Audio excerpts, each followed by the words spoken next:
Hello guys, स्वागत है आपका एक और नई वीडियो में। तो आज मैं मेरा जो ट्रेड नंबर 6 है उसका एनालिसिस करने वाला हूँ। ये मैंने 21 मार्च को लिया था 5:40 पीएम के अराउंड। मतलब एक टाइप से देखा जाए तो लंदन सेशन के अराउंड मैंने लिया था और इसके अंदर एंट्री वगैरह एकदम परफेक्ट थी, लेकिन मैंने थोड़ी क्वांटिटी ज़्यादा ली थी। तो वही हम एक बार देखते हैं कि क्या था उस दिन का सिनेरियो। तो सबसे पहले यहाँ पे बात करूँ तो मार्च का मंथ है और ये जो सेटअप है मेरा, वही जो नॉर्मल मेरा सेटअप है, ट्रेंडिंग सेटअप जो कि रहता है 4 आवर बैच फेब, उसके हिसाब से मैंने लिया था। अगर हम डेली टाइम फ्रेम की बात करें, तो डेली टाइम फ्रेम में अगर आप देखोगे तो बेरिश का सिनेरियो क्रिएट हो गया था। उसके बाद 4 आवर टाइम फ्रेम के बाद में जाए तो क्या बोलते हैं, बेरिश ही था सारा। 1 आवर में भी बेरिश ही दिख रहा था। 15 मिनट्स में भी मैंने एंट्री अपनी मार्क करी थी 0.6 फिप पे, वहाँ पे मैंने एंट्री ली थी और छोटा-सा टारगेट लेके मैंने अपना ट्रेड ये क्लोज़ करा था। अब एक बार हम देखेंगे तो ट्रेडिंग व्यू में देखें अगर हम वो चीज़, तो यहाँ पे देखो, अगर हम डेली टाइम फ्रेम में जाएँ तो यहाँ पे आप देख सकते हो कि ओवरऑल जो ट्रेंड है वो बेयरिश की तरफ चला गया। ये वाली जो कैंडल थी, प्रीवियस वाली कैंडल, इसका क्या बोलते हैं, हाई लो पूरा तोड़ दिया इनकी प्रीवियस वाली कैंडल्स ने। जो ये ग्रीन कैंडल दिख रही है ना, इसका हाई भी टूट गया और लो भी टूट गया। तो मतलब देखा जाए तो बेयरिश सिनेरियो आ गया है, ठीक है। अब यहाँ पे अगर अब देखा जाए तो ये वाली कैंडल को छोड़ो, इससे पहले वाली कैंडल पे ध्यान दो। यहाँ पे थोड़ा रेंज बाउंड हो रहा था ये, ठीक है। तो रेंज बाउंड में कभी भी ना लंबे-लंबे टारगेट मत लिया करो, ठीक है। तो अब हम यहाँ पे देखेंगे तो क्या था, ये देखो पूरा रेंज बाउंड ही है ये। और मैंने क्या करा, यहाँ पे देखो जब मार्केट शिफ्ट आया यहाँ पे, ये देखो ये हायर हाई बना रहा है, ये हायर हाई बनाया। अगर मैं इससे आपको मार्किंग करके दिखाऊँ, ये हायर हाई बनाया, ये हायर हाई बनाया, ये हाई बनाया, इसका यहाँ पे थोड़ा लो ब्रेक हुआ, ठीक है? थोड़ा-सा मतलब मार्केट शिफ्ट हुआ यहाँ पे, फिर यहाँ पर ऊपर आया और यहाँ पे कन्फर्मेशन मिला। कन्फर्मेशन मिलने के बाद मैंने यहीं पे ही क्यों लिया, अगर मैं देखोगे तो 15 मिनट के टाइम फ्रेम में अगर हम जाएँगे तो 1 आवर में भी हमको पूरा ज़ोन ही दिख रहा है ये, ठीक है? एरिया ऑफ इंटरेस्ट हमारा यहाँ पर आ रहा है। मतलब एक बहुत ज़्यादा रिएक्शन वाला जो एरिया है वो ये चीज़ है और ये चीज़ है। अब अगर हम 15 मिनट टाइम फ्रेम में चले जाएँगे, तो हमने एंट्री एग्ज़ैक्ट कहाँ पे ली? ये जो मूव है ना, इसका 60% पे हमने ली, मतलब 50% से ऊपर हमको लेना है ये। तो यहाँ पे ऊपर हमने इसके एंट्री ली एग्ज़ैक्ट।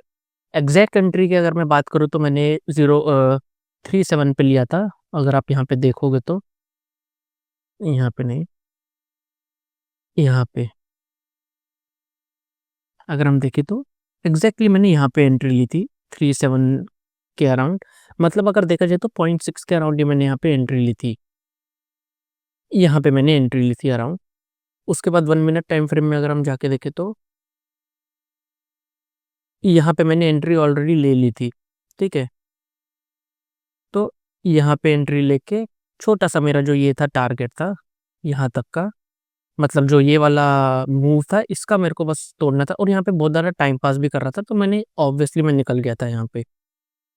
तो बस इतना ही सा ये ट्रेड था, कुछ भी इसमें ज़्यादा कुछ ख़ास बात नहीं थी। बस मैंने यहाँ पे क्या करा, अपना ज़्यादा मैं ओवर एक्साइटेड नहीं हुआ।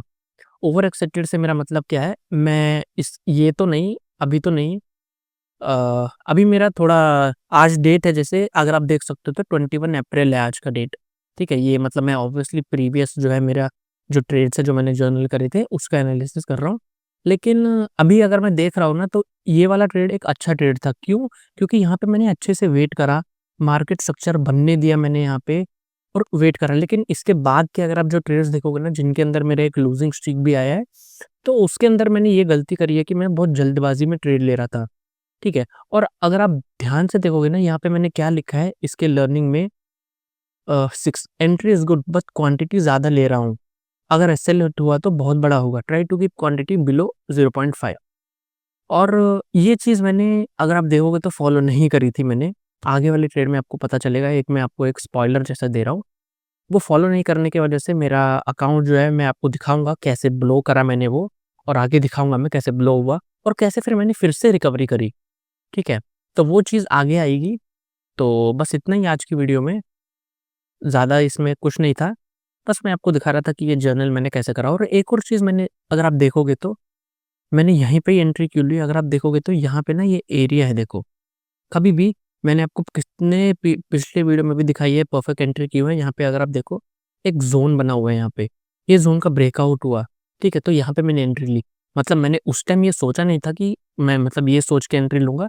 मैंने तो चुप यहाँ पे ये पॉइंट फिबोनाची के मतलब 50% से ऊपर मेरे को लेना था, तो मैंने 0.6 पे आया तो मैंने ले लिया यहाँ पे। अगर आप अगर आप देखोगे इसको ध्यान से, तो ये ट्रेड देखो कहाँ तक जाता है। अगर मैं इसको होल्ड करता तो, ठीक है? यहाँ पे देखो, ये ऊपर गया, फिर से इस पॉइंट पे आया, मतलब मेरी एंट्री पे आया और देखो, पूरा नीचे, ठीक है? अगर आप सोचो कि मैंने होल्ड करा होता तो क्या प्रॉफ़िट होता मेरा? थोड़ा अगर और मतलब पेशेंस मैंने लिया होता, पेशेंस तो नहीं, यहाँ पे टाइम पास करा, यहाँ पे मैंने एग्ज़िट ले लिया। अगर मैं यहाँ पे री-एंट्री करता, यहाँ पे तो री-एंट्री नहीं करना वैलिड था, लेकिन अगर मैं यहाँ पे री-एंट्री कर देता, देखो, मैं आपको बता रहा हूँ ये ट्रेड को आप ऐसे कैसे अच्छा कर सकते हो। ये देखो यहाँ पे इसने ये इन इन लोगों को कैसल खाया, ये जो है, इन कैसल खा के यहाँ तक आया वापस। अगर यहाँ पे मैंने फिर से एंट्री ली होती, ठीक है? कुछ इस तरीके की, ये शॉर्ट पोजीशन है। अगर मैंने यहाँ पे एंट्री ली होती एरिया ऑफ इंटरेस्ट पे आके, यहाँ तक का सेल रखा होता और टारगेट यहाँ तक का लिया होता, तो देखो आराम से हिट हुआ होता ना। और यहीं पे अगर मैं इसको एसएल ट्रेल करता रहता तो बहुत नीचे जाता है, ये देखो। अगर आप देखोगे तो, ये देखो कितना नीचे जा रहा है। यहाँ तक ये वाला एरिया ऑफ इंटरेस्ट भी कवर हो जाता, मतलब आराम से ये एक, जिसको बोलते हैं ना, बहुत high to risk to reward trade बन जाता, ठीक है? तो मैं आपको बता रहा हूँ, कुछ इसमें ख़ास बात नहीं है, उतना ज़्यादा रिग्रेट वाली बात नहीं है। कोई ऐसे उनको रोना नहीं है कि ऐसा-ऐसा हो गया। It's okay, it's a part of game. हमको गेम को समझना है और आगे हमको जो ट्रेड्स हैं वो और अच्छे से लेने हैं।